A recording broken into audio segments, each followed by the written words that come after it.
Hello everybody, welcome to a new video. This time, a review of The Heir and the Spare by Kate Stradlin. But before we do that, I should tell you something about me. Poetic justice. I love it. Things like the rich snob becoming poor, the bully needing help with his math homework, the arrogant soccer player getting sidelined, they're just very enjoyable to me. Now, of course, this is to a certain extent, because I don't really like revenge, and I feel sometimes the author does too much to a character that I'm like, that's a bit sus, why are you doing that? But I just like it when somebody who is really rude and mean has a change of circumstances and has to learn that the world is not about them.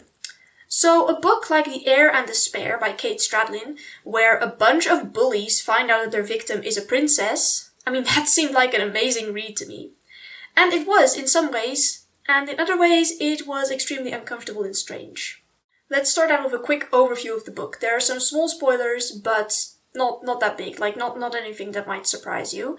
But if you want to skip it, I've got, for any time when I say spoilers are coming, that's for that section. And I've got a list of content in the description, so you can skip it. So anyway, the situation is this. Iona, who is second in line to the throne of some kingdom I can't really remember the name of, has a tyrannical older sister who has literally killed people over stupid stuff like an ugly portrait. So her parents, in a dazzling display of wisdom, decide to leave the older daughter be and just send the younger one away to a boarding school for rich aristocrats for a few years. She has to pretend to be some low-rank noble so her sister won't find her and literally kill her. While there, the higher-born aristocrats are working together to make life a living nightmare for everybody who has a lower social standard. This includes Iona. The worst bully is Joven.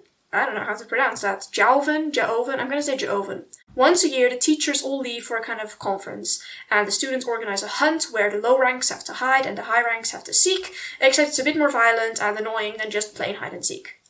Anyway, then a civil war breaks out, and now Joven and his gang are the ones who have to hide in the forest. I like that. Iona goes back to her country until a few years later, the war is over, and Joven is somehow king because everybody else died. And now Joven is trying to marry Iona's sister, Lysen, so that his country can become strong again. Once again for this section, spoiler alert. The whole country apparently hates Lysen, the older sister, and loves Iona. They all collaborate in getting Joven to marry Lysen and take her away, so nobody has to get their eyes poked out over burnt toast anymore.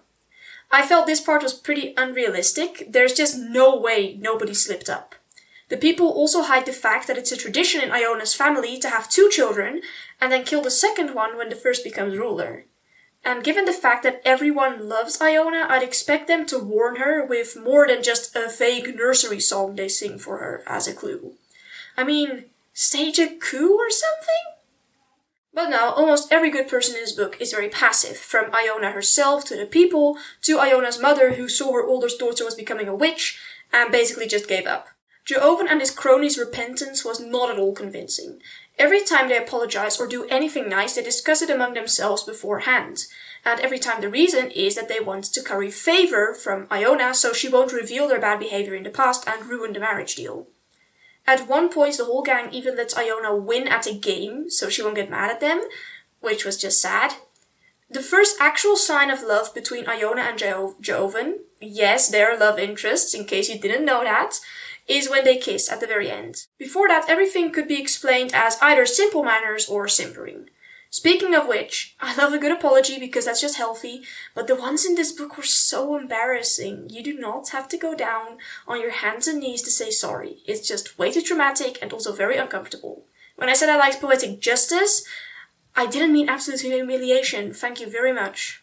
The book was also a lot more violent than I had anticipated. Not only was Lysen an absolute monster who showered some horrendous domestic abuse on her younger sister, there was also a very short torture scene. It cuts away, so you never actually see anything happen, but to me it felt very dissonant with the rest of the book, where you never really see all too much violence, although like I said it is mentioned, it just never happens in the scene itself. Small spoilers for this part, by the way.